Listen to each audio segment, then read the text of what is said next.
I think we're on the other channel. It's not allowing me to go to the 11th house for some reason. I don't know why, but I think we're over on the 15-minute side of things. We are.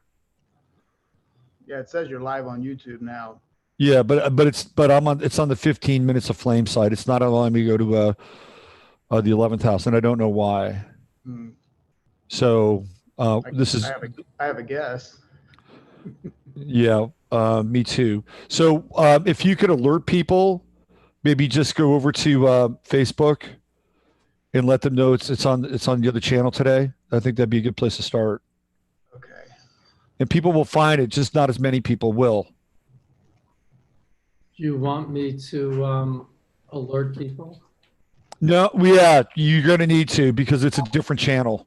How do I, what's the channel? What's the link? Steve, can you send Richard the link to the 15 minutes channel if you can? And then just send it to his email address. Do I go through YouTube for that?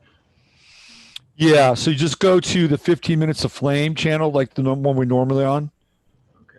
And then just grab that URL and send it off to YouTube. By the way, we're streaming live. And I just wanted to say hello to everybody. We've hit a bit of an interesting snafu. I was talking with my good friend and first hour guest, Richard Grossinger, and we were just talking about traffic. And I said that that there was very little traffic on the highways, but it seems as though the information superhighway is not only crowded, but apparently it's quite convoluted as well. And for whatever reason, I was rerouted to this other channel that we're currently on. And, I'll try to fix this, in sort of the post experience, but at least we can get the stream going today. It's not going to be kind of on the main channel, but here we are, Richard, and thanks for being here. Okay, I am trying to switch also my mailing out to people. There, Steve sent it to me. Mm-hmm. Can you give me like a few minutes to just... Yeah, tell you what, I'm just gonna go, I'm just gonna talk and you do your thing, and send it out to your people. So this gives me an opportunity to be able to talk about the potential of riffing and being able to be nimble and being able to be spontaneous and ad lib and be improvisational, because these are qualities that I think they're going to be really important moving forward, right? So we've been living in some ways in sort of a static dynamic of the universe, and that in some ways, and that static dynamic has become super static right now, but it's also becoming important to be able to be malleable and mutable within that field of stasis. And maybe that's something that Richard can ruminate on when he resends his email to his people. Yeah, there are people are just writing and saying, I can't find it. Right. There's a reason why. It's because the Deus Ex Machina has rerouted us. We've been talking about these two potential levels of reality, or two realities that we're kind of a part of right now. There's the why, not, the fork in the road, the proverbial fork in the road. And one reality path goes this way and another reality path goes this way. And apparently the bots, the machine elf bots have decided which path we're going on today. But we'll remedy that. And I apologize for everybody that's waiting for it over on the other channel. And but we'll get here. And Steve is doing the same thing. He's going over to Facebook and he's putting some links over on Facebook so that we can actually, alert people that, hey, we're over here, not over there. And who knows? Maybe there's some interesting cyber wisdom that's associated with the event. And one of the things that happened last week is that I had E. Michael Jones on, and we talked a little bit about sort of the miracle of catastrophe. And what sort of how that went down, of course, is that he was essentially excommunicated from academia. And when it looked like it would be sort of one of the darkest hours in his professional career, it set him off on the path of a writer. And of course, Michael's been very, very prodigious with his work. Not everybody agrees with his work, but if you really look at it from the sociological, economic perspectives, I think it's untouchable. It's completely untouchable. So we talked a little bit about that, and how there seems to be kind of a wisdom and intelligence around this idea of catastrophe or collapse or calamity or tragedy, so that if we have something in our lives that looks a certain way and we attach to it and we view it in a certain way, then it becomes kind of a defining moment in our lives that locks us into a particular potential or a particular perspective or a particular point of view. If we're able to come at that event a little more loosely, it could give us an opportunity to have kind of a redirect or a pivot in a way that we may not have been able to experience as a result of that, right? So if we're locked in to kind of a static version of the universe and everything goes according to plan, theoretically, it doesn't allow us to evolve. It doesn't allow us to mutate and have a kind of a mutable shift in who we are and what we're doing and where we're going. And I have my own versions of that as well. And I'm sure a lot of you do. In fact, I just had a client before today's show, and a really interesting person, and spent the last 10 years basically in a form of recovery, and then helping her parents who were challenged around their health, their longevity. One of them recently passed, so now she has one parent left. We talked about kind of where we are now, and we talked about where we are in terms of the social and the spiritual and the psychological dimensions of our time. And I shared with her that there are going to be, that her life was a life in training in a lot of ways. And that by sort of experiencing the abnegation of achievement or the abnegation of the family, wanting to start a family because she had another family to take care of, that there was a certain level of development that she was not experiencing. And that's not, there's not a judgment on that, right? There's no judgment there. But had she gone down that path, like a lot of other people do, then what happens is that they wind up in a more kind of static environment.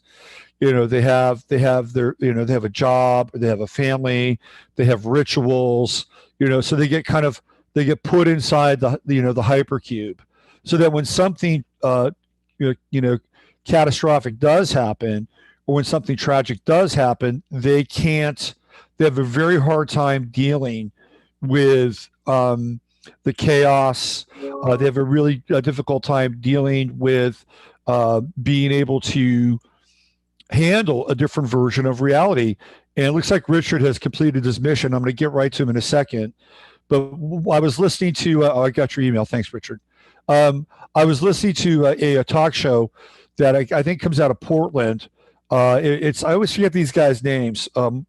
Markley, Van Camp. There are these three guys. It's a nationally syndicated broadcast. They're on the conservative sort of talk radio spectrum of things. Markley, Van Camp, some other guy. And I've listened to them before, and I don't really find them interesting per se, but they're intellectual. They're funny. They kind of have the intellectual funny thing going on. And you could tell that these guys were not in agreement with whatever this coronavirus reality is. And they weren't in agreement with one of the or some of the things that we're not doing. And one of the guys, this would be a really great transition to Richard. One of the guys is a big baseball fan, and he's like freaking out because there's no baseball. And you could almost cut the tension in that studio with a knife. That they were not happy, and they were not in their kind of, they were not in their lane with this thing. So you could tell that the pressure was getting to them. And we all have tragedy and we all have misfortune. But some people have less than others. And in a lot of ways, it does not allow them to develop a kind of psychic immunity to being able to go through catastrophic or catalytic or even apocalyptic times. So why don't I stop there? Looks like Richard's finished his mission. And I think you caught a little bit about what I was talking about. Richard, you've had a lot of fairly intense things happen in your life. You've been very public about your evolution, your path. You lost a brother to suicide. You had a kind of an ignominious exile from your own family. And it's created who you are. It's created over 40 books and a volume of just a plethora of knowledge on a lot of different subjects.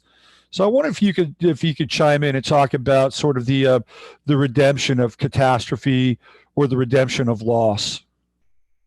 It's partly that we don't have a choice. You can follow it and like feel badly and feel like feel like it's just a downward spiral, that you're in the vortex and you're not going to get out. And well, you either go into the next universe and wake up there, or you kind of make a stand here.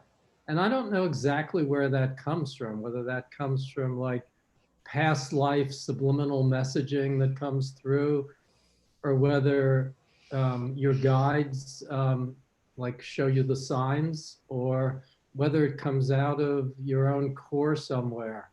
But there are these moments when everything is crashing and self-destructing, where you either there's no trick. It's not straight courage. It's not straight gumption. It's not straight stubbornness. It's something about receptivity and like intuition and just maybe flexibility. I'm just trying to think of the right words. It's definitely an improvisation that switches from moment to moment. I think of John Friedlander saying that every millisecond, with every decision you make, the universe re-optimizes itself for your meaning and spiritual freedom.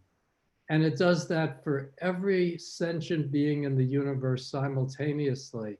And that's the universe, not NASA's universe or the Hubble telescope universe. That's the outer shell of the universe. But the real universe, the universe that we're in, that's connected by our guts and heart to some core that's outside our neurological setup, that universe. We're engaged in that. So when something like this comes along, it's in both universes, like COVID. It's coming out of the esoteric universe. It's coming up through our like umbilicum to that universe. And it's also coming across the physical Darwinian universe, mutating by RNA and scanning and using that sort of algorithmic intelligence to read us. And doesn't that seem appropriate, since we're turning ourselves into algorithms now? Yeah, absolutely. People say people say the virus isn't intelligent. It's just a fragment of RNA. But what are we? Are we so intelligent with our, artificial intelligence, algorithms and stuff? Right. And there's even a debate now on the whole subject and meaning of what a virus is. It's like, I don't know if you follow John Rappaport at all, but John, you'd really like John. He's very interesting. Anyway, John and a number of other people, Dr. Thomas Cowan, we had Dr. Andrew Kaufman on last week. And this goes back to some of the theories of Steiner and Steiner's ideas of what a virus is and isn't. And Steiner, pioneered this idea that when we go through our crisis, when our cells go through a crisis, a bodily crisis, what they do is they excrete toxins. And these toxins, in many instances, have been misdiagnosed as a virus, as a viral kind of plague or attack on the body. And this fellow, Dr. Thomas Cowan, has looked at these various plagues as a result to the electrification of the planet, being things like the development of radio waves, the development of radar, the development of satellite technology. Now here we have 5G. So these things are very, very interesting, and it begins to and this is what a lot of the folks that follow this program and some other programs, what are we really dealing with here? Is this really a virus? Is it something that's sentient? Is it a byproduct of some form of AI and biological fusion? I mean, I think we're off in kind of a different territory now. Yeah, interesting. Yeah, that's a wider range of like possibilities and probabilities than I had considered before. But I certainly think that when you have like a mainstream rush, like we've got to judgment and categorization, that there's something wrong there, and it kind of radiates out. You might have seen some of the YouTube videos with emergency room physicians and other doctors who are treating this, who are saying this doesn't look like what they're telling us it is, and it's not responding in the way. There's one doctor who's on who it says the ventilators are killing people, but Right. wrong solution. Yeah, I actually have a little bit of a story to share with that. I got an email last night from one of my clients, and somebody who probably follows the show, and she lives in New York City, and her daughter is a nurse at one of the hospitals in New York City, and this is what she shared with me. She said there was a period where there was nothing happening, and then almost as if a switch got turned on, that the hospital that she was in was inundated with people. And the thing that troubled her daughter the most and really kept her up was not the sheer volume of the people she was dealing with, but what they looked like going through the crisis. She said that they had never seen anything like this before, that the hair on people was kind of standing up and out, and it was getting sort of loose and almost kind of like, Lady Frankenstein kind of hair effect. Yeah, and that the looks on their faces were transfigured, and not in a really good way. They were looking at kind of a different version of who these people probably were outside of the environment, sans this crisis or whatever. So something is going on here that is not part of the script. Huh. It sounds it has a slightly Invasion of the Body Snatchers quality, doesn't it? It does have that feeling to it, quality to it. One of the things that people may want to know about Richard, he's a Scorpio. So getting down into the depths is part of his code. And when you were talking about the downward spiral, you were talking about, in many cases, what addicts talk about, which is bottoming out, right? They have to bottom out to get somewhere. And this is Richard's new book, Bottoming Out the Universe. I think it's around book 41. And it's published using solar power. Congratulations, Richard. Well, congratulate Inner Traditions on that. Yeah. So Richard is a free agent now. He's been liberated from his very long custodianship of North Atlantic Books, and now you're doing some curating and writing and editing and publishing for Inner Traditions, right? Yeah, under the Colophon Sacred Planet. Yeah. So I want to go back to November when I was hanging out with you in the Bay Area, and you and I had lunch together, and you were in a really dark place. Like I've seen you, flirt with darkness, but this is a really, really dark place. Real darkness as opposed to the flirtation. Yeah. Yeah. Do you want to talk a little bit about that? Maybe give people kind of a Reader's Digest without downloading the whole thing? Okay, I'll try. This is going to be a tricky one. Yeah, I come with like a marker that says this guy's going to have trouble. You mentioned my brother committing suicide. Actually, my mother first, then my brother, then my sister all committed suicide. I'm the only blood member of that family who hasn't. And I remember actually saying to a therapist I had seen, everybody says, you're doing really well by comparison. And I think, you don't know how hard this actually is. I've got the same programming and I just have to continually respond to it in a different way. And he said, well, fuck that, everyone else is dead. And that's kind of how I feel. You don't get it. This thing actually kills, and it's killed everyone else. So I thought I was doing pretty well under the circumstances. I got my practices. I probably wrote too many books in an attempt to chase it and convert it. And I got through a lot of years. I stayed with a partner. I raised two kids who were both like amazing kids. One's a biologist studying, redesigning urban areas for resilience under climate change. The other, all I have to say, it's Miranda July, and that speaks to that. Yeah, she's a brand unto herself. Brand unto herself, and all of that, I kind of coasted a bit with the occasional total shunyata panic attack. And then kind of it all descended into me. I had a revelation and it all came much too close. And although we make up stories that we want to believe or that guide us or tell us, the story I told myself because it was told to me by different psychics. I did a bunch of psychic readings and shamanic journeys, and they all told me the same thing, which is you didn't incarnate fully. When you were born, the family was too dangerous. So you only incarnated part of yourself. And now the rest of yourself is here. And it's kind of in shock and appalled by it.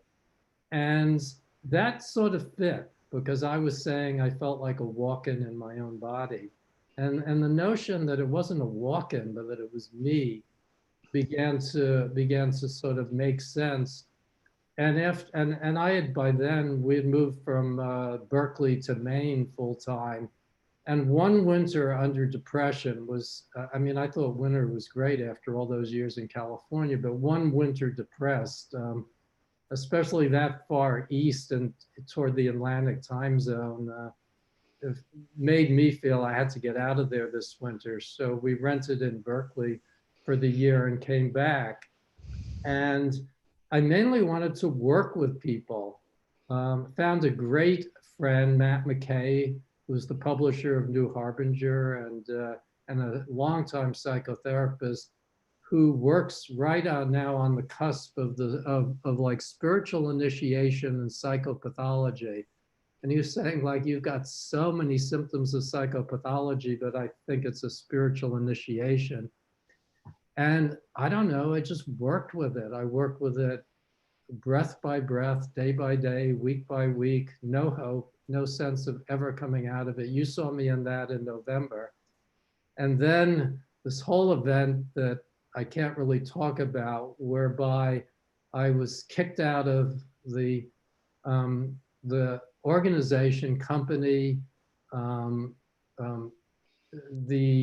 Let's just say you were exiled from your professional life. I was exiled from my professional life in a kind of very ugly coup, death wish coup, wishing my death on me. I mean, that's what it felt like. Let's just say the left-wing version of Trumpiana. Yeah, let's call this King Lear meets Antifa. Okay, this is what this was about. And I couldn't sleep. I went through 6 straight sleepless nights, which I thought was impossible. But eventually, and I can't even say what was the tipping point. A bunch of things came together, and I looked and, oh wow, I just came through that tunnel. I looked back, and the main thing was it had a shape. It wasn't just the abyss. One psychic friend told me about the abyss, that the thing about it is You can't go back to where you came from. You don't know where you're going, and there are no signs where you are. So, Hmm. the difference when you get out of the abyss is you actually can look back and see texture and kind of a journey that you have to take. And the journey is an instruction, a locution. And the instruction tells you things that you couldn't get under any other circumstances. And as far as I'm concerned, that's the darkness. And in terms of COVID, that's a collective version of the same journey.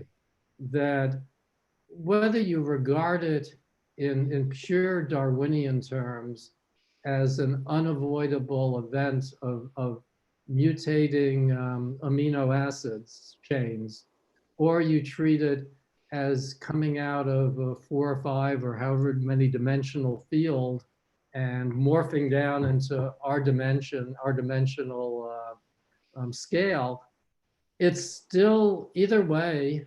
And I think at the bottom of things, those interpretations meld together.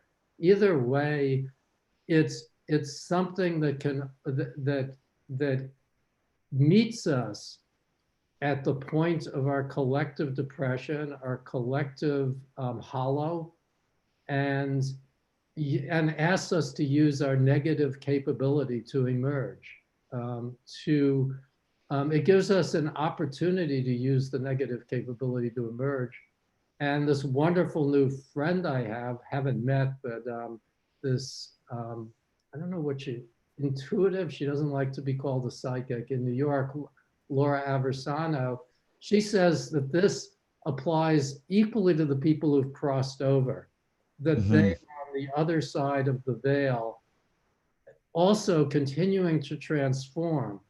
So it's not like winners and losers here.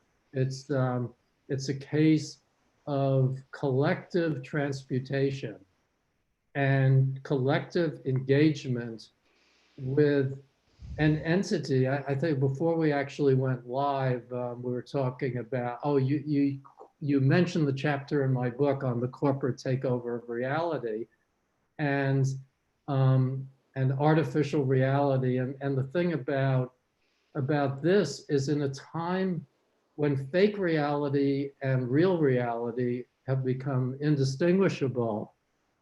This is a real reality, and so it constantly like parallaxes the fake realities. It's like your fake reality, you're just brought right back in by it because it's completely grounded in our situation. It's grounded at a cellular level where we're grounded.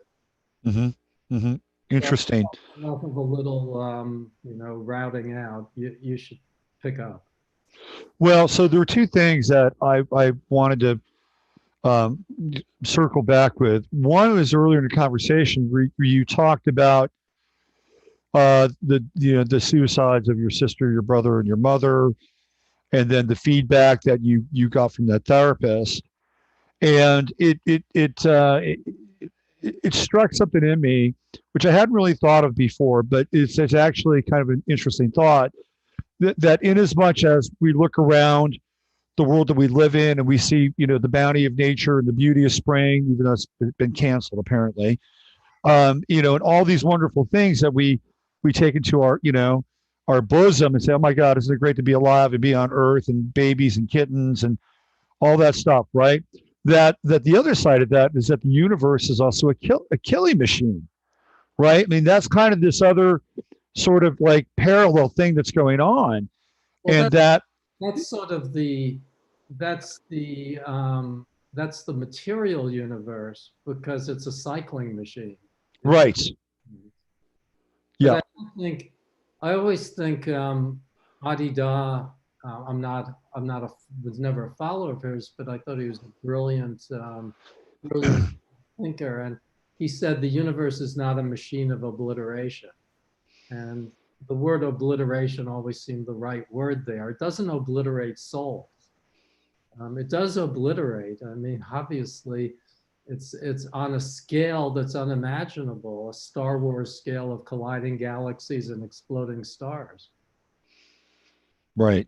Yeah. Adi Da, also known as Da Lavananda, Da Free John, his various incarnations. Franklin Jones. Franklin Jones, Bubba Free John. We talked about him before. With him, November 3rd. Not a That's, year, but a birthday. you share November 3rd with him? That's interesting. Yeah, I knew he was a Scorpio. We looked at his chart one night on the show. One of the things you and I were talking about before we went live was this idea of karma, because we were talking about it earlier in the week, and I was relaying a conversation that I had with one of my first spiritual teachers, who said that there's no such thing as karma, and that it's a concept on some level, and that it's sort of this agreed upon consensual concept. And it gave me like pause to think about it for a minute. But you got a chapter, Karma, Non-Duality, and Meaning, right here. And I'm wondering if you could, maybe talk a little about karma, what your thoughts on it are, and enlighten us a little bit here. Well, I agree that it's a concept, and anything that we think up as a concept is a narrative that that it's it's a way to give kind of continuity to our experiences. So I'm not going to sit here back and forth with you and say, oh no, karma is a real thing. On the other hand, my own read of it is that it's on a par with things like gravity, heat, consciousness. It's a real prime in all that is, in the universe that we're in. And it's the embracing one. It's sort of like the gravity that drives gravity, or the heat that drives heat, but it carries over and it operates in terms of our actions and through our consciousness. Hence, it makes it so that our actions on a moral and ethical and on a basis and on a basis of spiritual freedom and our quest for our own spiritual freedom, karma is the kind of string that puts the beads together.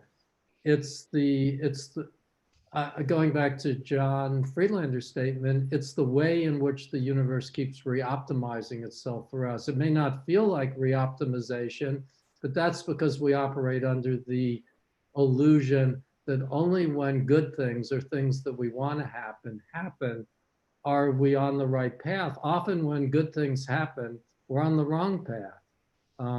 Actually, the much maligned president, Mr. Trump, is a good example of somebody for whom the right things happen again and again and again, putting him more and more on the wrong path. He's like always wins, or if he doesn't win, he finds a way to cheat and win. It's like he's in a unique hell realm, like that hell realm in the old Twilight Zone where the guy dies and I forget what he's done, but he's a criminal. He was like just a petty crook, and he was a gambler, Right. and he kept, How did I get to heaven? because he was winning all the time. Yeah, everything I want is here. And then it becomes horrific to get everything he wants. He suddenly realizes that this is not happiness. In fact, this is terrible. He says, I want to go to the other place. And they say, this is the other place. And right. Because they reverse it for him. And it's okay, we'll take care of that for you. Then he just loses. He does nothing but lose. And then he hates that, right? That's a different one. This one ends. No, it's the same one. But then he comes back again. It's like, well, he's stuck. It's either all winning or all losing. There's no in between. Yeah. Yeah. It's there's I think that the reason for this incarnation, which is an awfully pompous thing to say really at this point, but maybe a working reason, is that here is where we encounter the actual density of our soul. And that contains within it all these paradoxes and ambiguities and contradictions, which are real. They're part of the fabric, the essential fabric of being, meaning being at the origin of what being is, at the origin of, to use my subtitle, why there is something rather than nothing. Right. And this world is a reality construct that allows us to experience that. In my book, I don't really dawdle on, is it matter first or consciousness first? I try and find a point beneath that dichotomy, in which it's always both and everything, because what we're encountering is our own density and our own mass, meaning our psychic mass, our dimensional mass, our, you're an astrologer, our zodiacal mass. We're encountering that here simultaneously all at once. And this is one of the few venues in creation where that can happen. And nobody said it was supposed to be pleasant. All they said, I mean, the Sethian notion that it's a school is like, I think, a good fallback one. It's a school. And that's its advantage. It's its disadvantage and its advantage. But in the long run, it's its advantage. I talk to John like maybe once a month, because he's kind of a teacher and also somebody whose books I put together, putting together a big book of his. And I complained to him a couple of months ago. I said, this is not how I want things to be working out. And I can think of so many better ways for things to be now. And he said, well, you may be saving yourself 20 or 30 lifetimes. And that's right. whether you believe that or not, I think it's a good kind of cue to the way in which we should think about it, which is that we're on a journey that's it's a big journey beyond our comprehension. And so you changed on my screen. I did. I brought your titles up here, so I wanted to bring them in. Go ahead, keep going. Yeah. Yeah, that in the bigger picture, which we don't see, these are the challenges, or what's interesting. And John has another comment that after life, it's really the most miserable moments that we savor and think about, because those are the moments that hit closest to our true nature. Yeah, I would agree with that. I brought this up here. This was, I believe, as of 2013. You may have to update this, but one of the titles that Richard book that Richard is called "The Bardo of Waking Life." And the reason I wanted to point that out, because it feels like we're kind of in a Bardo state right now. You know, there was a reality prior to 3/11, and we're in this place now. And at some point, the switch is going to get flipped, but it's not going to be the same world. We're sort of in this Bardo, this collective Bardo. Do you want to talk a little bit about that, maybe, like what a Bardo is, and maybe how you might be able to reflect on this kind of current Bardo state that we're in? Well, when I first heard the term, it was probably in the 60s when I was in college and read the Tibetan Book of the Dead and got the notion that the Bardo is what you pass through after you're alive and before you enter another state. But now I have a much more sophisticated view of that, which is that, well, it's the more accurate view from Buddhism, that a bardo is any state that you're in. There's the bardo of waking life. There's the bardo of dreaming. There's the bardo of death. There's bardo realms beyond our comprehension in which sentient spirits exist. So I took that book was done during a period of time between 2003 and roughly 2010, when I went back to my old 60s and 70s way of writing, just sort of writing a whole bunch of fragments. Because back then, one context after nested in the other. I started off wanting to write fiction just out of high school and into college, and got kind of co-opted into that world and was a miserable fiction writer. Well, your nonfiction is like hyper nonfiction. It's a very interesting language set. And then I met Robert Kelly, and he basically said, this fiction you're writing is just corporate advertising stuff, and find a real language. And he helped, and so I wrote poems for a while, and then I thought, I'm not a poet, but I am working with meter and language, and revelation. So I went back to a poetry-like prose, a prose with poetic measure. And when I was, and then those were the years I was in graduate school in anthropology and doing field work and teaching college for a while. And during those years, I wrote a lot of books, which could have been books of poems, but they were in prose. And then again, from 2003 to about 2010 or 11, I wrote 3 more that were like that, only in a very different mode, because I'd done a lot of kind of expository prose books on healing and cosmology and embryology and stuff in between. And those books were called On the Integration of Nature, which was a post 9/11 book, and then The Bardo of Waking Life, and then one called 2013, Raising the Earth to the Next Vibration. And that I probably should never called it that, because of course it dated it right away, but what's done is done. And obviously now we're working with yet another vibration, and this seems to me the biggest event of my lifetime, more so than certainly the 9/11 or the Islamic State and Syrian war. Those are big ones. The various Vietnam. What about Vietnam? Where does it rank in relation to Vietnam? Yeah, it's bigger than that because it's inescapable. You can't. There's no place to hide from it, and also it's stealth. It works. Not that Vietnam didn't in some ways, But it was rudimentary stealth. It was, there was like, very kind of nascent or very, rudimentary stealth.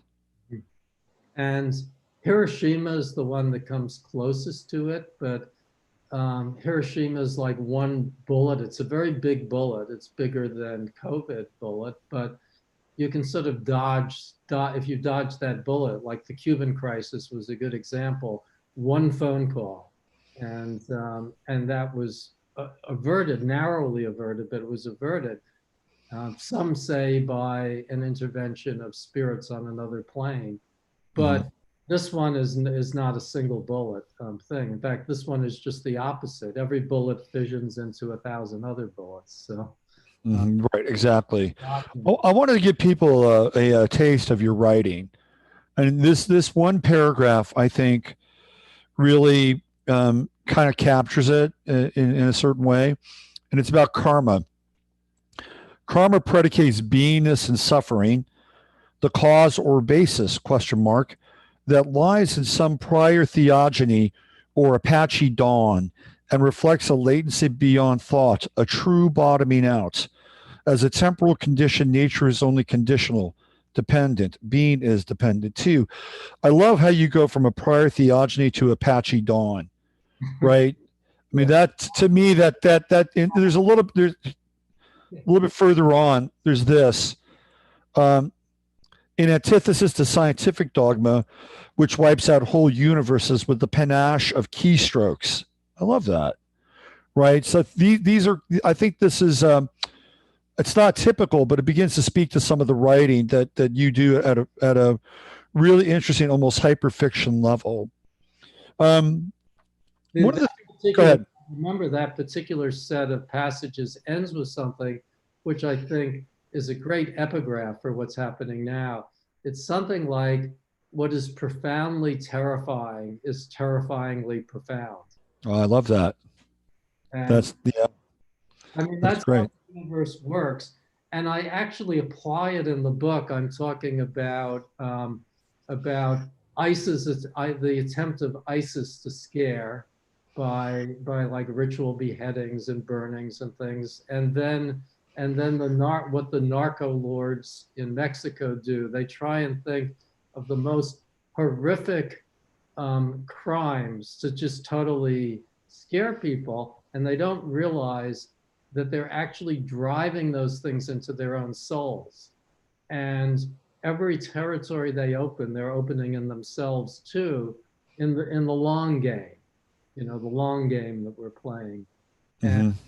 And so that indulgence, the indulgence of the hitman, the indulgence of the warlord, does come back around at some level. And God, this is just such an irrelevant free connection, but I saw the pretty much the best movie I've seen in a long time, if not ever, in this regard. When I was in college, I got really taken with experimental films, and one of the ones I loved was Scorpio Rising, Kenneth Anger's. I knew you were going to go with anger. I just knew anger was going to pop. And interesting. Kenneth Anger's ritual drama set to a 50s rock score of essentially motorcyclists in a death spiral, really a race. And it's a beautiful little filmic song that as much as Brakhage and Anger and Harry Smith and all are imitated in modern cinema, you don't see the actual kind of discipline, like tight discipline of like Kenneth Anger's ritual Crowley-eyed dramas on film. But there's a movie called Waves, which just came out, which is an absolutely perfect frame by frame. It's like a Sistine Chapel. It's so beautifully sculpted, and it's just as much a ritual drama, death spiral followed by a life phoenix as Scorpio Rising. So that movie Waves just sort of astonished me. How long ago did you see it? A couple of weeks ago. So this is coming out. This is coming out of your liberation, so to speak. Yeah, and it's certainly, I watched it in COVID time. I watched it because everything. This is also a cue. Everything that Lucas Hedges stars in is fantastic now, and that's why I rented it. He stars in the second half of it, and he stars in Ben Is Back, which is the best movie about the opioid crisis, and it was directed by his father. And then he stars in Boy Erased, which is about gay conversion therapy. It's like he picks every edgy role for a young adult. That's right. You can play around with. Yeah, let me get the sound up on this thing. We'll play the trailer for Waves. Okay. And then let's bring Steve on in a minute to see if we've got some questions from Chatlandia. So let's watch this trailer that Richard is talking about here. Here we go.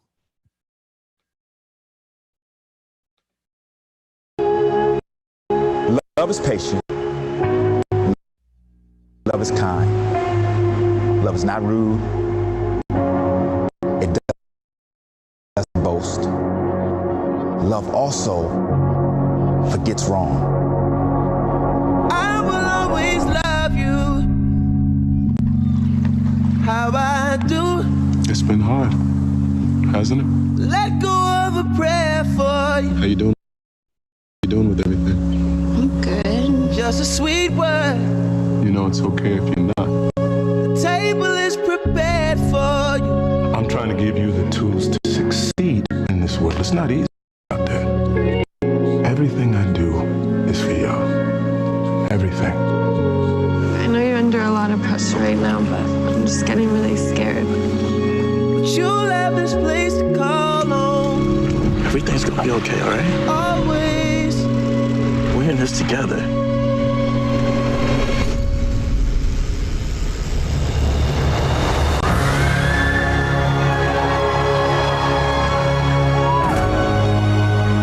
Look at you! What you mean, look at me?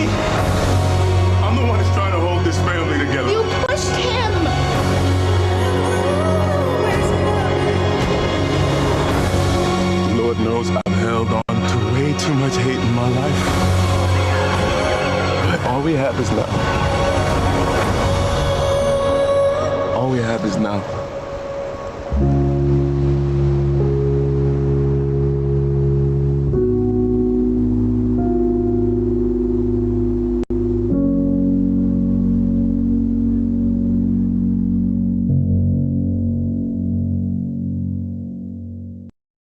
You know what's wrong with the trailer is that it makes it seem like an episodic movie because it takes little slice scenes. It lacks the rhythm. What makes the whole thing work is that the rhythm never lets up, and the trailer doesn't have the rhythm. You can take my word for it on this. Well, it looks like our second guest, Howard Storm. Do you know about Howard at all? He's in the chat, right? He's in the waiting room. I discovered Howard a couple of weeks ago, and he was a professor in I think it was art history or architecture. He was with a group of his students in Paris in I think it was 1986, and he suffers a perforated stomach while he's there in Paris. Is hospitalized, and eventually he dies. And winds up having this very painful, almost Jacob's ladder-like experience, and then he has this moment where he's descended upon by these demons, and then that moves to this kind of moment where he begins saying this simple prayer about Jesus, and then the next thing you know, the demons are gone. In comes Jesus. He's hell taken up, and then he's brought to have the life review. And they basically say he saw his life in a very kind of direct and clear fashion. And then he winds up being moved back into his body. The surgeon shows up, and he's on his way to have the stomach fixed. And as a result of this, he winds up going into the seminary and becoming a minister. So I'm going to have Howard on when you and I say goodbye. But there's kind of a theme here today. And by the way, you're both Scorpios, which I thought was kind of interesting. But let me bring Steve on real quick. Howard, hang in there. I will get to you like in a couple of minutes. And let's see if we can bring Steve on and see if there's any. Also the traffic. Yeah, exactly. The traffic. Let's blame it on the traffic. Hey, Steve, I think you're Steve, you're unmuted, I think. Right. I'm unmuted. Yeah, good. So, yeah, let's get you back on video here. If you could do that, could you do your own video? Do I have to enable you? Let's see. Yeah, I'm trying, but it's not. I'll help you out here. Okay, hold on. There you go. So we have any questions for Richard here from Chatlandia? Yeah, I want to combine some of these. Let me see. Lori Seiler asked, I'd be interested in his opinion of the likelihood we'll be able to shake our psychopathic masters this time. And one that goes along with that, HF Leo asked, if we take the shot or chip, will we be cut off from the heavens? So those two kind of go together. Okay, that second question might be a better Howard Shore question, but what about it, Richard? Do we get to ditch the psychopaths? Are they part of the wake up process and kind of an essential ingredient? We do. I think it's like little by little. I could be wrong, but I think what we do is we get to shift them a little bit, and maybe they become a bit less psychopathic. But I don't think that this is going to get rid of them as two different First Peoples it's sort of diviners of this, oracles of this have pointed out, if the earth really wanted to make its point, it wouldn't come with something like COVID, which is pretty gentle. I know some people don't think of it as gentle, but it's not Ebola, it's not anthrax. It's a really complex message. So I think that this is it's like a sorting, but it isn't the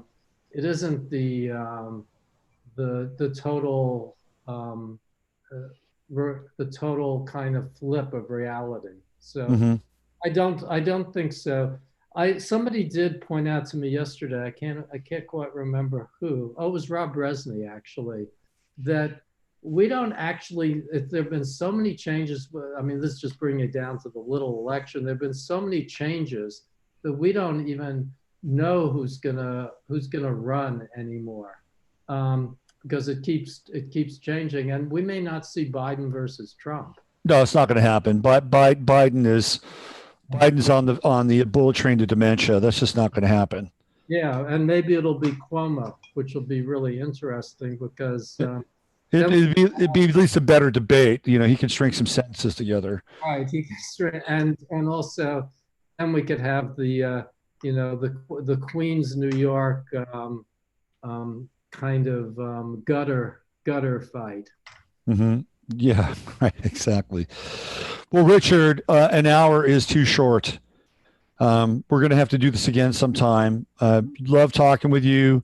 Yeah, we've done it off the internet plenty of times. We've gone on forever. Yeah. I met you in Cosmo. Right. Cosmo, my dog. Your dog read tarot and was psychic. Right, exactly. So Cosmo's been replaced by Jasper, the Astro Cat. I don't know if you saw Jasper. I did. He walked across for a while. Yeah. But Richard was kind enough to let me squat in his warehouse against the probably the at times rantings of his wife. What is he doing down there? Why is he in that place? But Richard said, "Look, we get a night watchman for free." Okay. The rantings were of the other publisher, Canary Press. Okay. Yeah.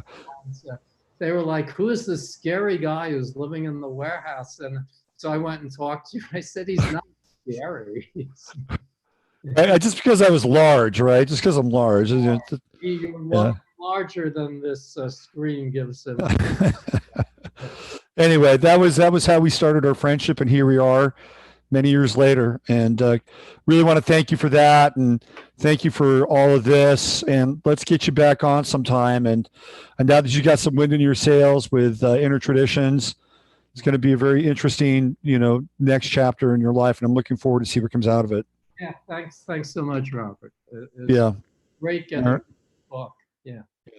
Okay. Bye, Richard. All right, it's my good friend Richard Grossinger. Wow, great talking with him. Got a lot of stories about Richard, but I got a new, possibly, hopefully new friend here, and this is I'm going to bring him on right now. He's been waiting here in sort of purgatory for a little bit. You should be able to start your video, Howard. Be able to click that video icon. I think you're good to go. Let's see. Let me unmute you. You're unmuted, I believe. Let's see. Yeah. Are you there? Can you hear me? Let's try it again. Can you hear me, Howard? Yes, I can hear you. Great. Are you able to use the video camera? I keep clicking it, but it doesn't respond to it. I don't know. Let me see if I can help you out there. It says allow panelists to start video. Let's try that. Try it again. You should be getting the video cue. Yeah, I've clicked that several times. I don't know what. Oh, there we are. There you are. Hey, nice to see you. Well, for better or for worse, here I am. Yeah. So happy Good Friday. We got to make mention of that. And I know that this is an important day and an important weekend for you in a lot of ways. And this weekend represents a resurrection story. Yes. And you've had your own resurrection story in your own life, which I've shared with people. I played your video last week on another show. Oh. And I tried to kind of get them up to speed. It's the one that's most popular on the internet, where you're talking about what's happening for you in Paris and being in the hospital and then being taken down the hall, and that journey. So some people are familiar with you in that regard, and how that changed your life in a huge way. And you were in academia, and then you moved out of academia and you went into the seminary. Is that correct? Right. Okay. And what was that like for you in terms of that tradition or that transition? Because it seems like when you were talking about your experience, you were pretty articulate, and able to really kind of share at a certain level, even though at times you were choked up. And I would say, I would say even intellectual. And then you go into the seminary and begin to engage in some ways kind of a non-intellectual pursuit or tradition. What was that like for you? Well, the whole transformation of my life was very difficult. I just want to mention a couple of things. The first thing was I thought when I came back that I was going to be some kind of saint. And I pretty quickly found out that I weren't no saint at all. I was just a regular human being. And Right.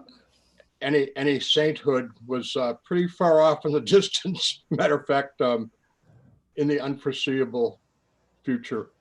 So I've been working on that part, trying to be a better human being. But I don't ever want to be a holy Joe.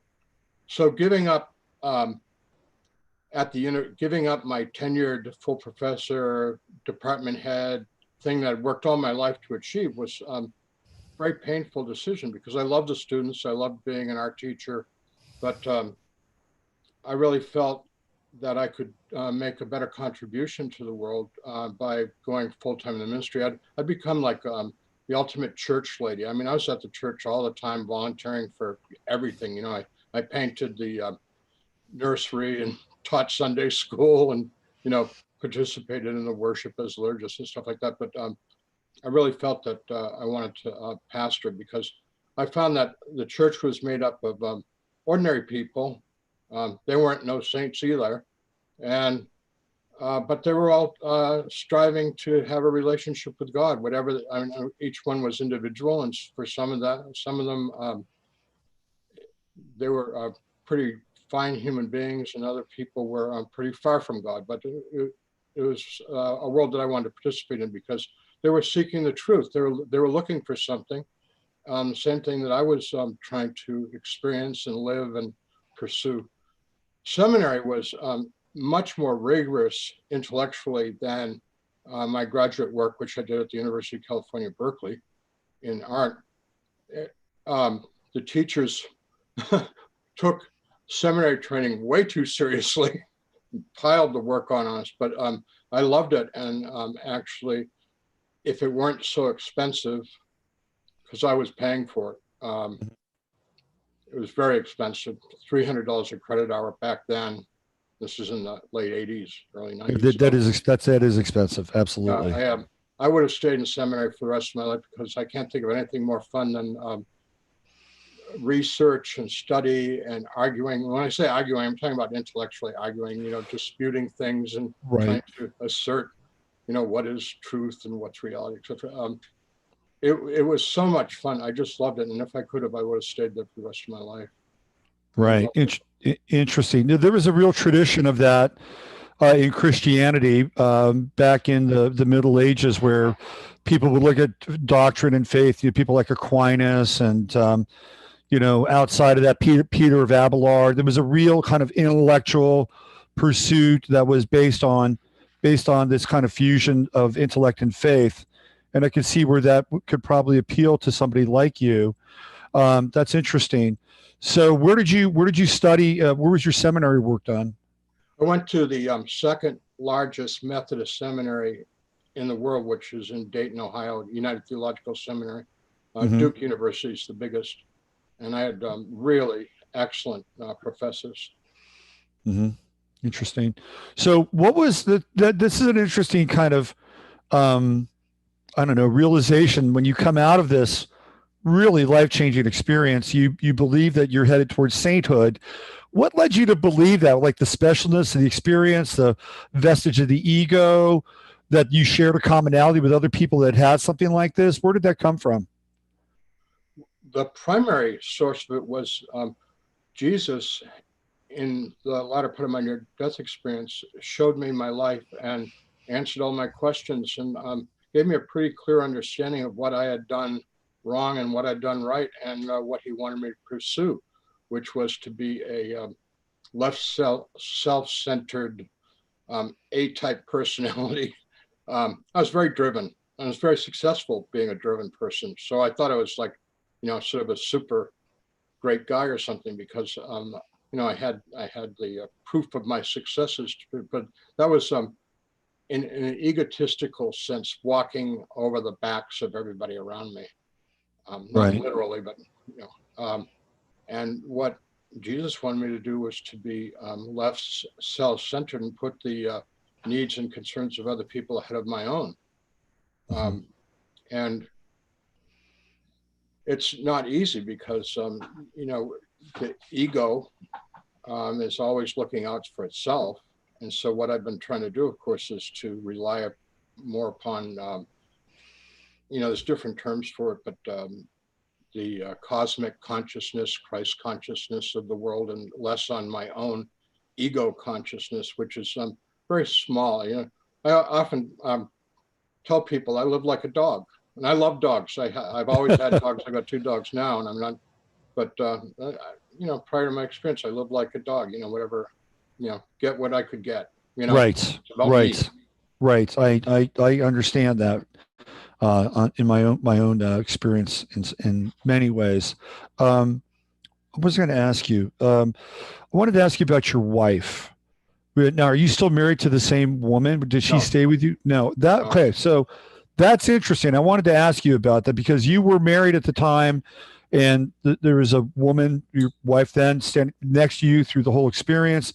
You have this really kind of touching, very poignant kind of moment where you're saying goodbye, and then you come back and you've got this other reality. How did that impact if you want to talk about it, you don't have to, but how did that impact your marriage, and how did you integrate your relationship after what we would call an NDE, so to speak? Well, my ex-wife is an attorney, does a lot of divorces, and after a while she decided she couldn't stand to live with me anymore because I guess she thought I'd gone too wacko, because I'd become really religious and a church guy and all that, and left the university, which horrified her because I took an enormous cut in pay, first going to seminary, and then, churches, the church paid 1/10, literally 1/10 of what I made at the university. And when she left me, belatedly, I got her to go to marriage counseling, and the marriage counselor said it very well. She said, our lives had just gone in 2 different paths, and we were no longer compatible. And the marriage counselor said, you can't save this marriage no matter how much you pray or want to. That's not going to happen. Let it go. Right. Right. That was a shocker for me. I mean, it's really hard for me to let go of something that I thought was going to be forever. Right. And especially because she was there for you in a very pivotal moment of your life, the before and after moment. Did you remarry? Yeah, I had.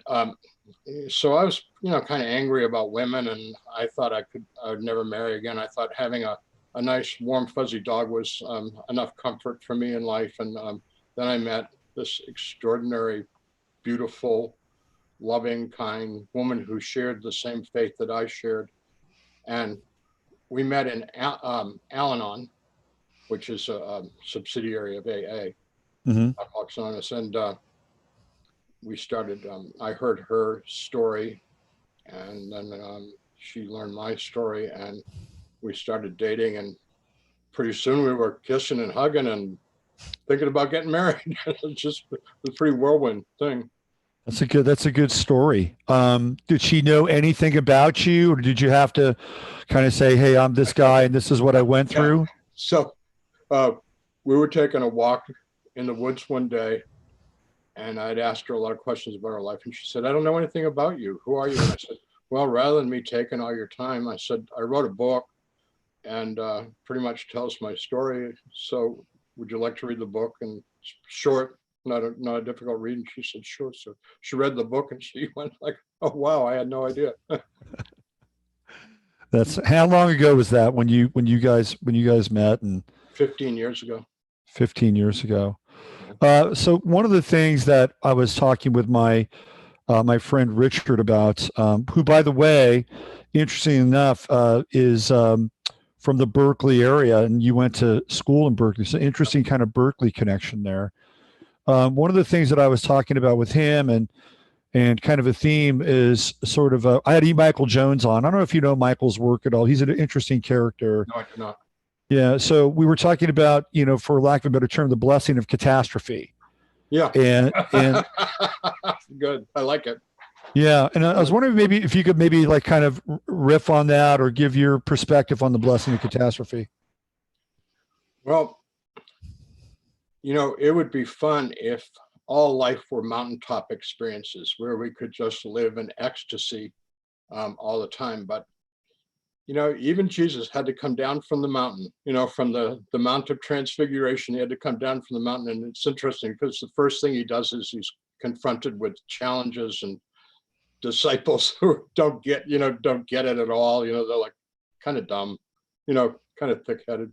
And so not to be Debbie Downer, but every time I have a really, really good experience, a really good day or a week or something like that, I always in the back of my mind, well, and the next is going to be down in the valley of the shadow of death, where I'll fear no evil because God is with me. I had an interesting conversation at a funeral 2 weeks ago.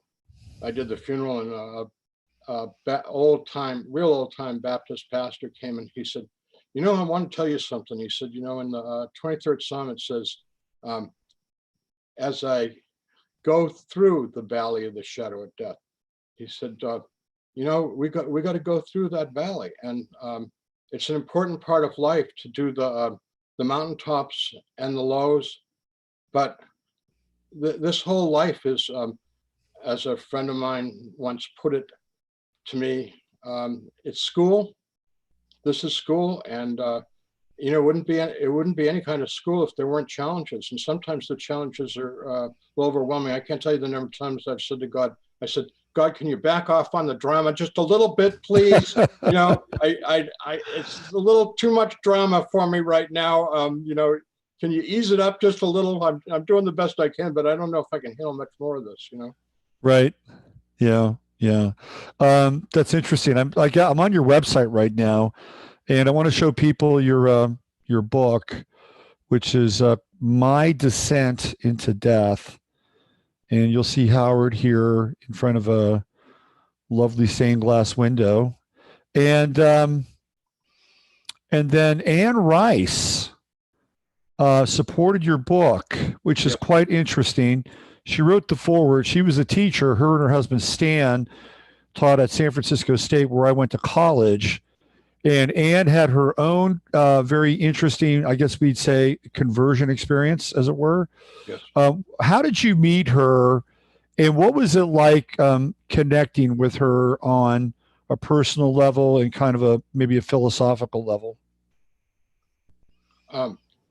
She contacted me when her husband had terminal cancer when they lived in New Orleans.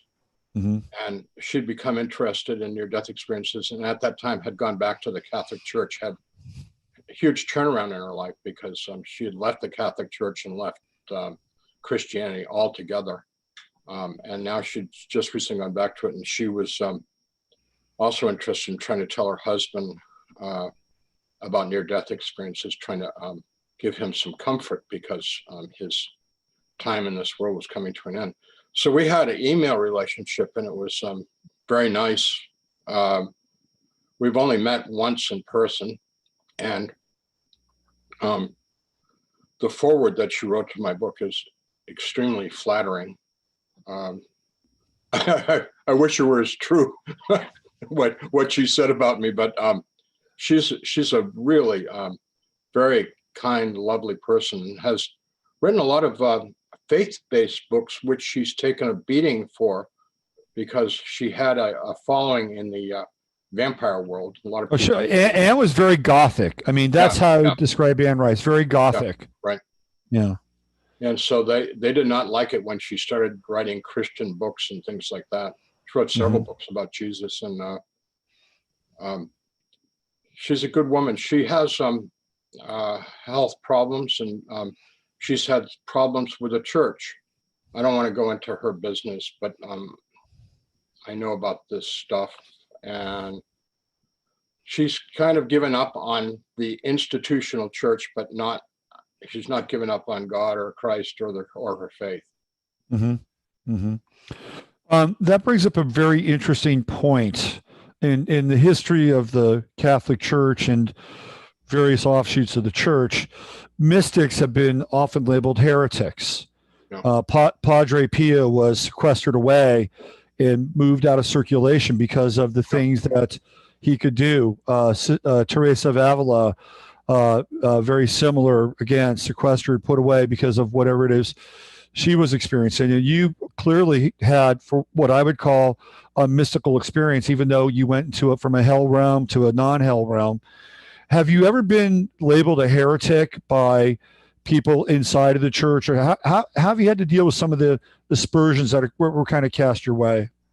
Well, the answer is yes. And it's really painful because I've spent since 1985, in other words, 35 years, my last 35 years, promoting Jesus Christ as Lord and Savior and telling people, find a church and go to it. You know, I don't tell people what kind of church they go to. I just said, get serious about your faith.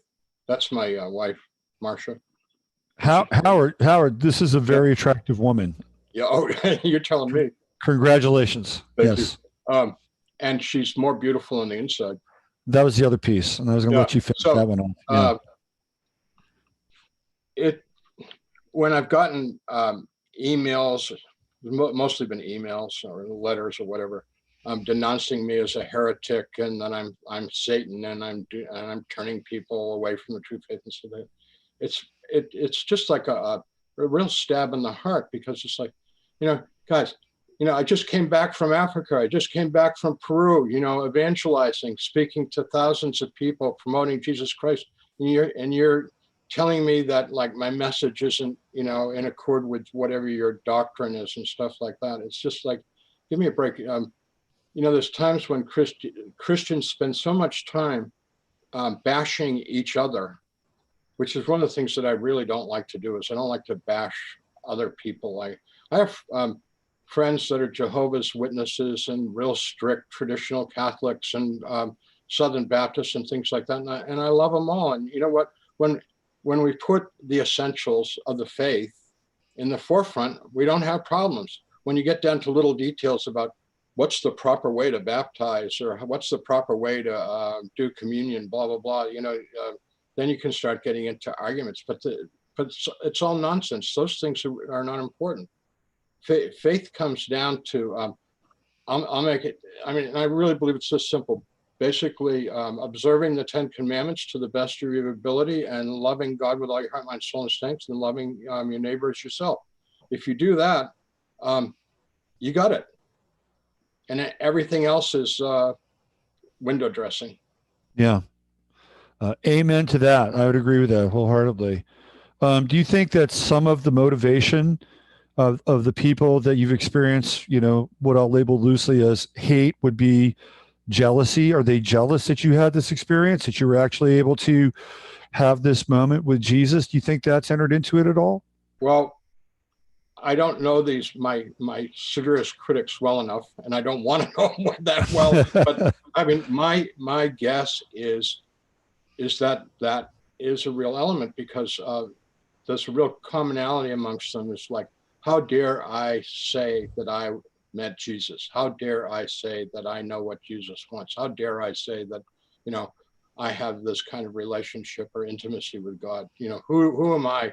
I actually had another minister, denounce me at a big ministers meeting, like told me that I was psychotic and had a Messiah complex. And it was really pretty embarrassing. Project much there? Come on now. Yeah.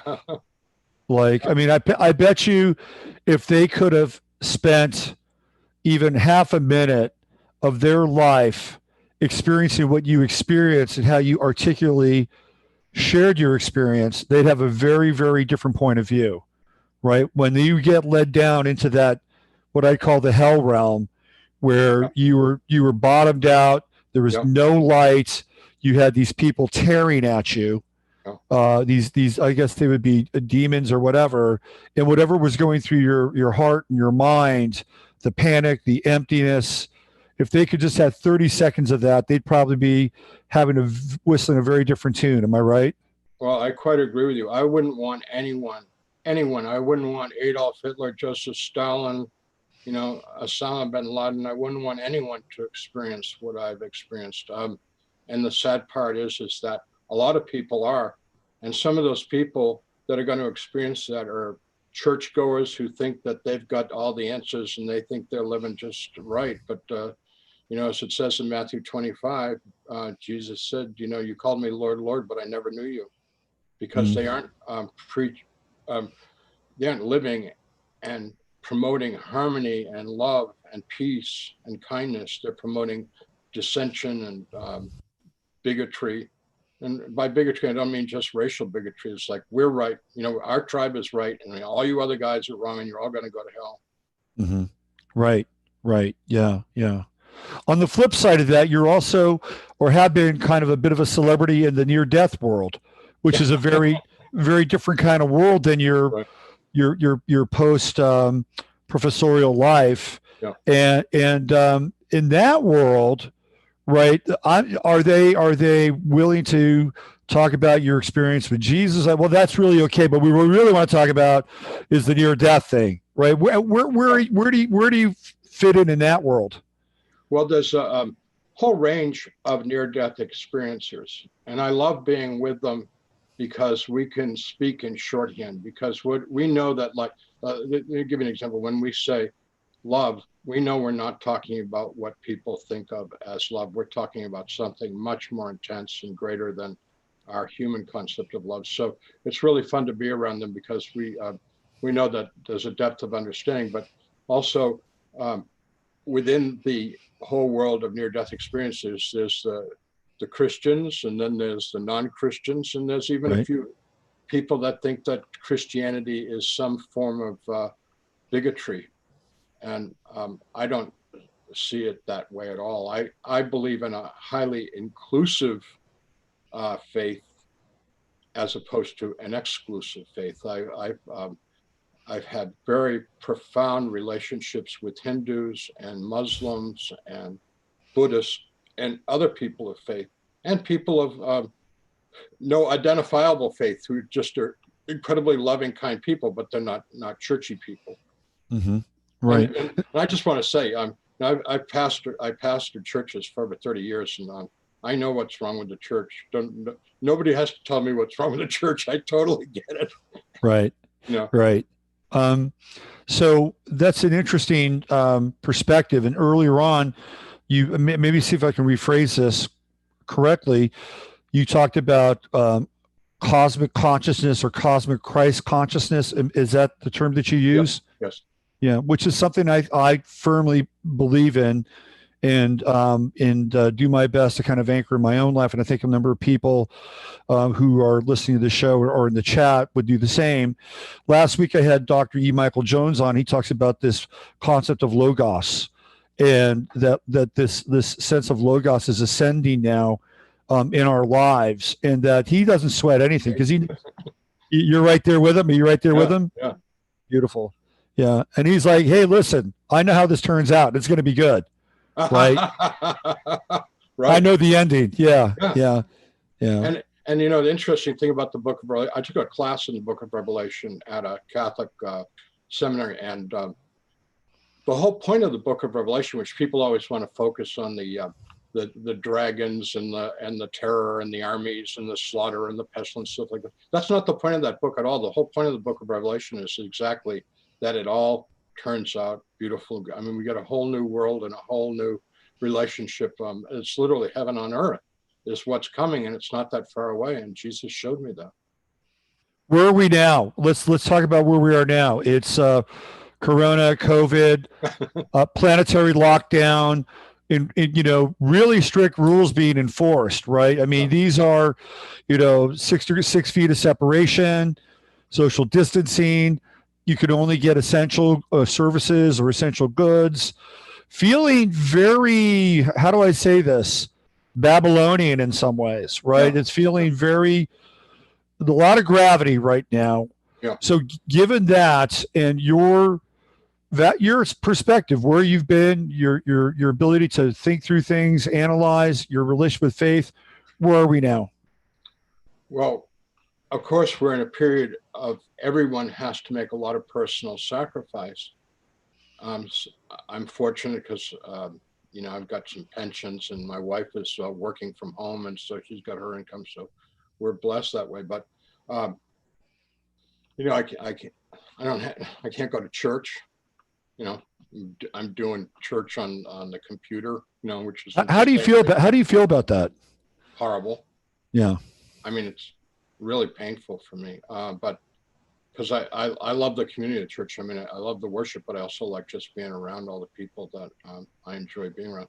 So it's a time of great personal sacrifice, but if I can be Pollyannish for a minute, my hope is that people being stuck at home with their families or their significant others, whatever, they're going to have to learn how to get along, how to be kinder, how to love and appreciate what they have. I've spent a lot of time with my wife, more than we ever have, except on vacations, and I'm spending a lot of time gardening. It's springtime, and really appreciating the daffodils and the red buds and the flowering pears, etc. So I hope that we all come out of this, because it's going to go on for a while more. This isn't ending at the end of this month. This is going to go on for months. That we will end up being more appreciative, kinder, and not taking our lives for granted. What a privilege it is to just be able to get up and go and do what you want to do. And like, hey, want to go to a movie? Want to go to a restaurant? Want to go to eat? Like, no. It's like, what are we having? We're having macaroni again for dinner. Oh, how nice. Right. Yeah. Definitely a deeper level of appreciation. Even now, right? As we clear away some of the clutter and the noise, and we have those moments, maybe you in the garden or you over a candlelight dinner of macaroni and cheese. Yeah. You got it. Yeah. Appreciate those things. I wanted to ask you about another part of your experience, and one that doesn't get talked about as much as sort of your conversion in a lot of ways, and that's this prophecy that you sort of saw about America. Are you comfortable about talking about that? Yes. Or you are? Could you share with people what you saw during that moment? And it's not in the video, so I don't know a lot about it. And maybe you could kind of tell that story. Okay. I asked Jesus about the future, and he said there's two possible futures. The first one is the one that God wants, which is that we will transition in a peaceful way into a significantly different world, a world of harmony and peace and love. And when that happens, God is going to allow us to have powers that are only hinted at in the Bible. And in modern terms, not biblical terms, modern terms, telepathic communication. We won't, in this future, we won't have to do space travel. We can connect with other intelligent and good beings throughout the whole universe, because the universe is full of life. And we will be able to heal people almost immediately. There will be no disease, because people will gather together and pray over a person and lay their hands on them, and they'll be healed. People will have very long and complete lives. And the focus of the world, I really want to get this in because it's a biggie, is the focus of the world will be on children. And that's what people will spend, everybody, not just teachers or pediatricians, but everybody will spend their time really focused on raising children in a loving and trusting environment. And people will live in complete harmony with nature. Okay, that's option one. Option two is that we continue doing what we're doing. And I've said this in church, that this is a continuation of the Roman Empire. I mean, people talk about the United States being a Christian country and stuff like that. I don't get that at all. I think we're just a more sophisticated version of the Roman Empire. And that if we continue on this course, what God is going to allow to happen. God's not going to make it happen. He's going to allow it to happen. It's going to collapse. We have a very fragile economy. We have a very fragile environment. We have a very fragile agricultural system. And when that collapses, the thing that what Jesus showed me reminded me a lot of the Mad Max movies, where the world breaks down into absolutely vicious, amoral gangs of people who literally murder a family because they suspect that they might have a few cans of food in the cupboard left, or they might have a can of gasoline in the garage. I mean, one of the things Jesus showed me was hard to read, so it's not that far away in my mind. They'll take a little child and beat him up and cut him up, dress them in rags, and send them to your door begging for food. And then they're off hiding in the bushes across the street with automatic weapons to see if anybody comes to the door. And if you show any pity or sympathy for that child, you're dead.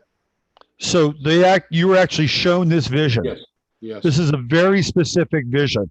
Yeah. Like, this is not some kind of vague sort of like newsreel clipping of people holding their stomachs and, walking around full of hunger. Wow. That's very powerful. Out of eventually that chaos will pass, and then the remnant that survives will be the people that somehow have managed to escape into extremely remote areas and lived in communities of peace and cooperation. Those will be the survivors, because the gangs will ultimately turn on themselves, and absolutely. Yeah. Any hint geographically where it might be safe or out of the reach of these marauders? As far away from other people as possible, but you have to live in community, because you can't do it in isolation. No, you can't do it in isolation. But I'm not a survivalist because I'm too old. I can't, I'm 73 years old, and I can't. But I worry. I've got 10 grandkids, and I got a little 16-month-old granddaughter who's the most precious little creature that God ever made, and I think about her future, and boy, I sure don't want her to go through option 2. Right. Or any of my grandkids. Right. Well, let's bring it back to our current time and what we're going through, which on some level is leaning towards some form of collapse with the economy, with what's going on at a larger scale. Do you feel like where we are is getting close to that continuum? Are we going to get close to this thing or back off? What's your take on the vision that you had and where we are right now? I don't think this is it at all. I don't think this is the beginning of the end. And what I do hope is that this is the beginning of the beginning. What's it going to take for people to turn their lives around and become kinder, more compassionate, loving people? And hopefully this pandemic might produce that kind of fruit. That's what I'm hoping and praying for. I think a lot of people are having a wake-up call. I'd agree with that. Yeah, I would agree with that. What's the mood like with the people that you pastor? Are they scared? Do they have anxiety? Are they seeing this as an opportunity to build their faith? All the above? Yeah, it's a mix, but mostly people aren't upset. I think that the fact that social distancing and being locked down. I live in Kentucky, and we've got a pretty terrific governor, Andy Beshear, and Kentucky has not suffered terribly because he took this thing seriously very early on. Mm-hmm.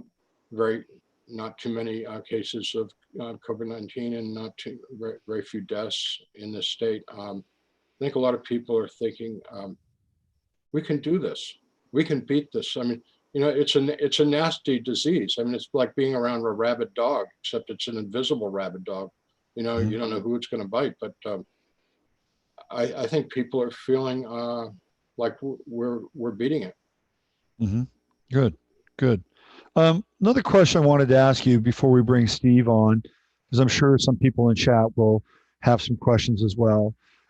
In many cases, when people have an NDE, when they come back, they seem to have not just a different kind of awareness, but they may have different kind of gifts or get different kinds of abilities that they may not have had before the NDE. Yes, Was that part of your experience at all? very much so. But I don't like to talk about it too much because it sounds like I'm bragging, because these gifts or abilities are not something that I generated by any means. So I was as surprised as anyone that, matter of fact, sometimes it's been overwhelming to be able to have an awareness or a sensitivity that I didn't know was even possible. Right. Right. So when you think about it in terms of option one, right, that there's going to be a world where we're going to live in a particular kind of way, where the 1/10 of what we are expands to the other 9/10 or whatever, were some of the things that you experienced after your NDE was like a window or an insight into some of those things? Yes, very much so. Okay, good. Well, why don't we bring Steve back on? And I'm sure we've got a ton of questions here in the last 10 minutes from Chatlandia. And let me unmute Steve, bring him back on camera. Hey, Steve, you're back with us. Okay, you can hear me? Good. Oh, yeah. Yeah. All right, this has been interesting. And Howard, I have to say that I grew up in the church myself, and besides being a high school principal, my father was or is an ordained minister also. So let me think. Well, we've always heard, as above, so below, but also that the external world reflects the internal. And I'm wondering, let's see, here's a question from Chris and Steve Crimmy. What does Howard think about the Passion Play being an initiation realized fully on Easter, but that a problem with the current state of Christianity is the focus is on the death for our sins and thus an interrupted initiation? So it's more death focused and maybe not so much on the life of Christ and how or the resurrection, perhaps, right? Yeah. Right. Well, there's a number of different understandings of the atonement, which is the death and resurrection of Jesus. But a lot of the atonement is like, why did he have to sacrifice himself and die for our sins? And there's different interpretations of what that means. One of the more recent ones is that what he showed us was that death and suffering, because they go hand in hand, is not the thing that we should be fearing. One of the curious things about near-death experiences, Dr. Ken Ring at the University of Connecticut did a study and found that near-death experiences have no fear of death, which is the number one fear of all people. It is not public speaking, it's people are afraid of death. When I talk to other NDEers, we just see death as a transitional thing. The suffering part, to put it kindly, sucks. I mean, I don't want to suffer anymore. I've said to God, have I had my share of suffering? Can I skip the suffering part and just go to the fun stuff? Which probably isn't going to happen. But what we're looking for is life in the here and now. We should not be living in fear of death or obsessed with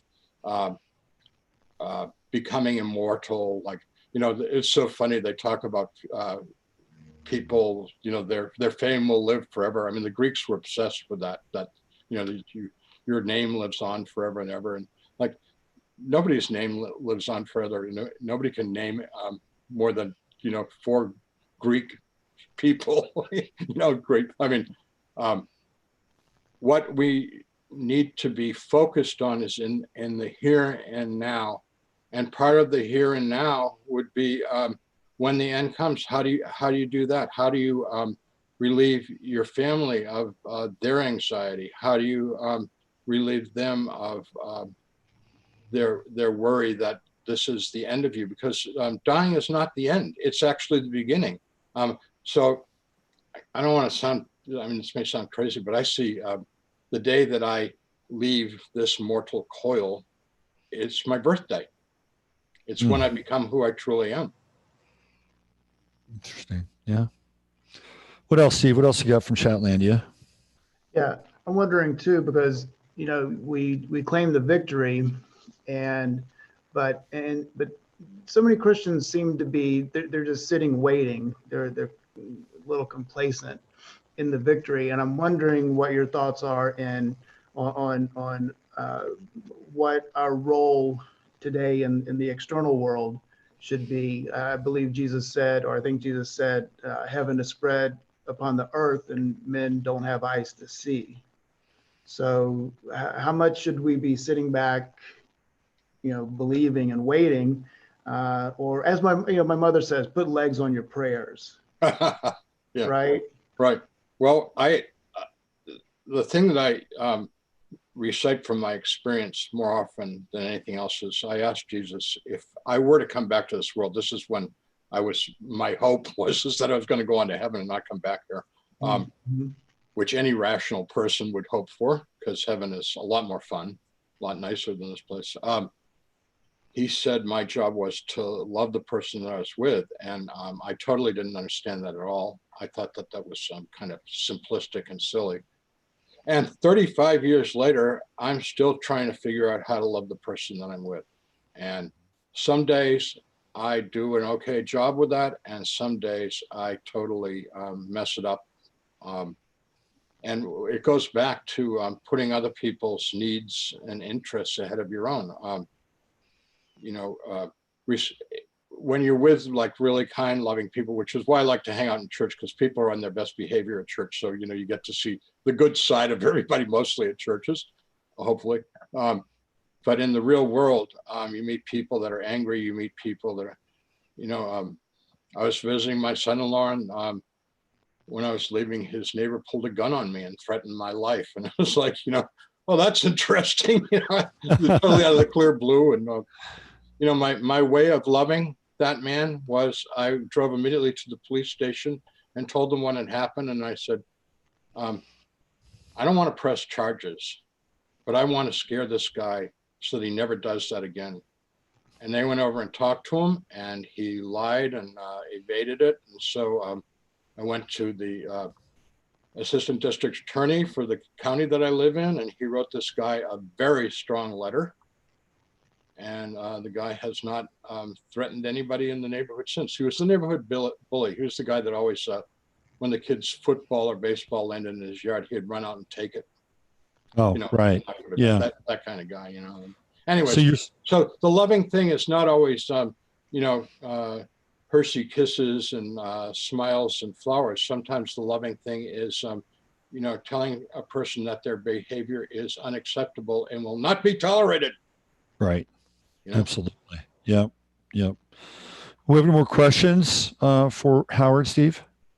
Yeah, let's see. What's Howard's opinion on Mary Magdalene, especially if she was the wife of Jesus or even his equal, but more, maybe speak to, the feminine, the divine feminine incarnate that was suppressed. That's from Mojo McMama in the chat room.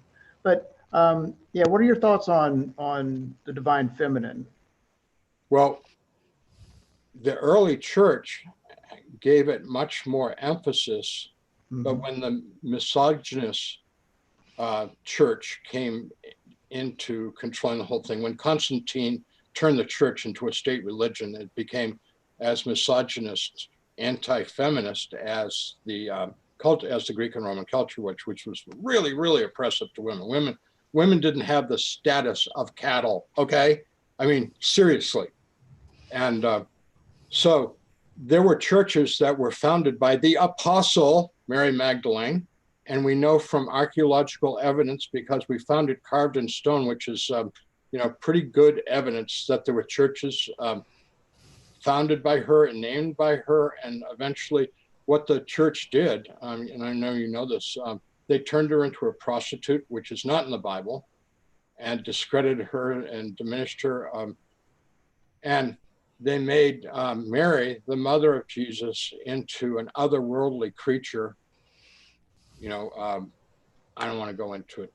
I don't want to bash the Catholic Church Mariology too much, but they turned her into an otherworldly creature rather than being like a really super great woman. So people need the feminine.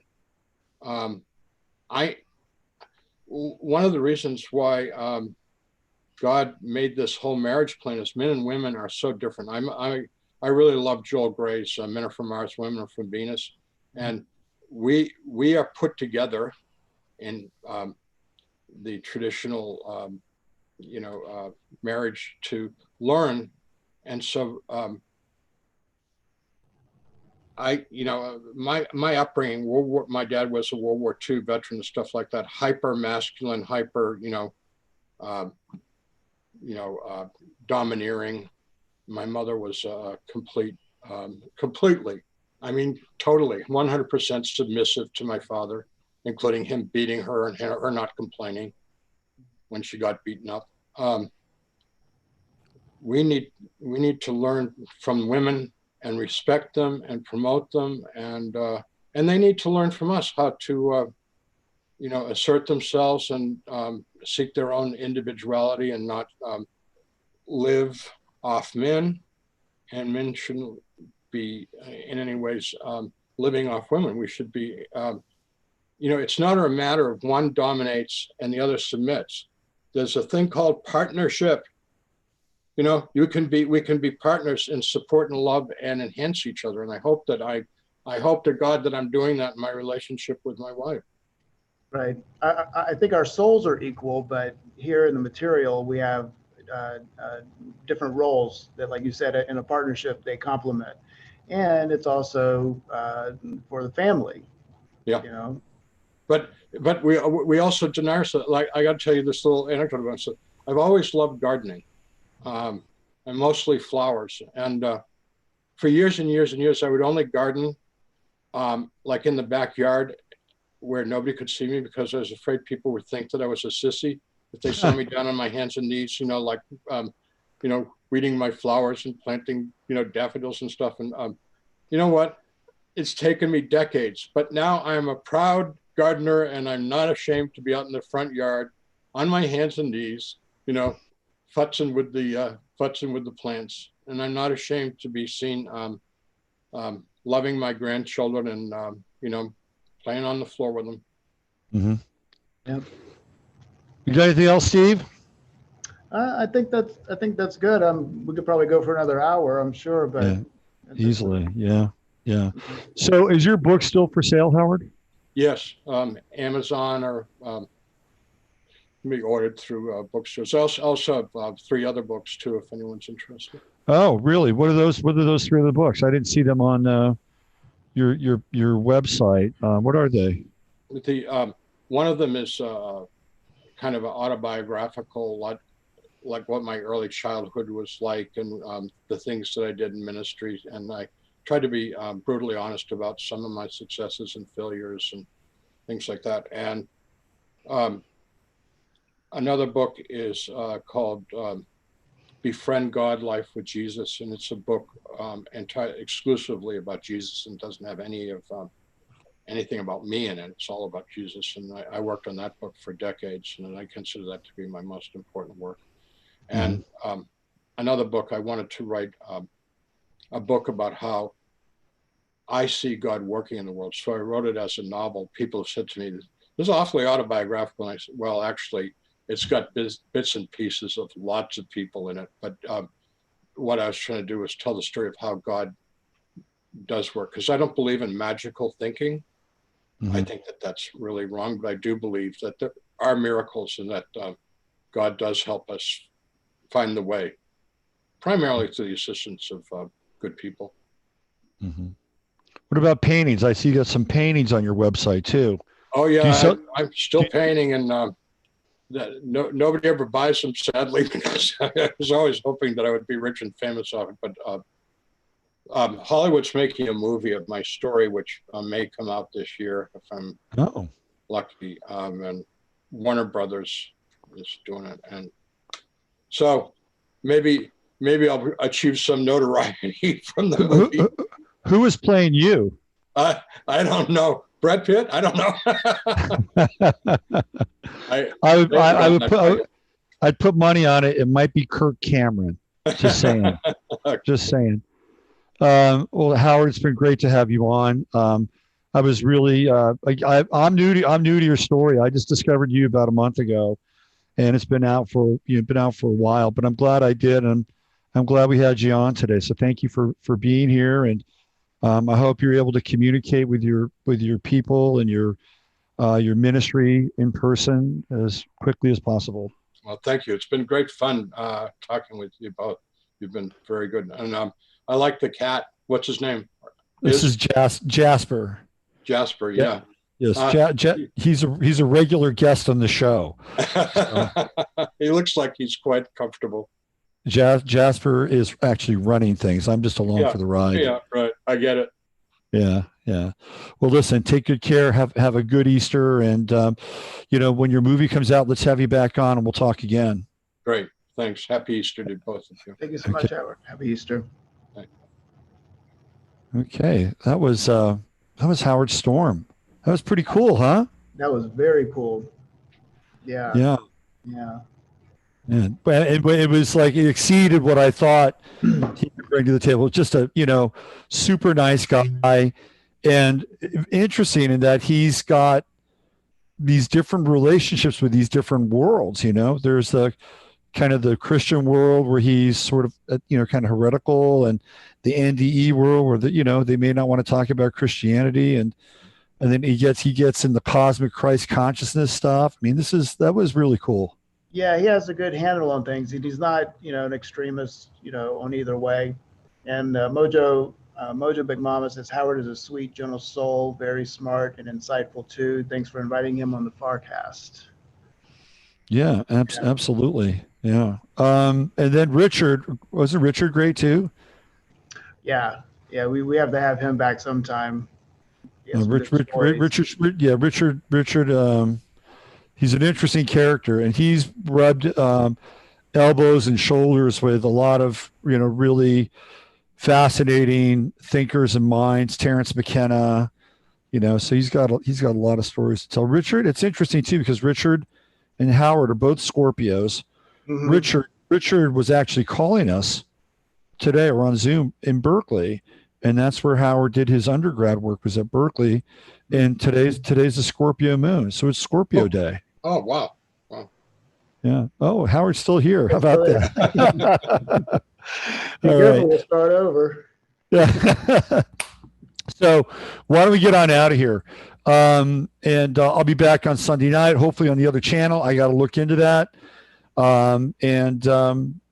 got anything else you want to say, Steve?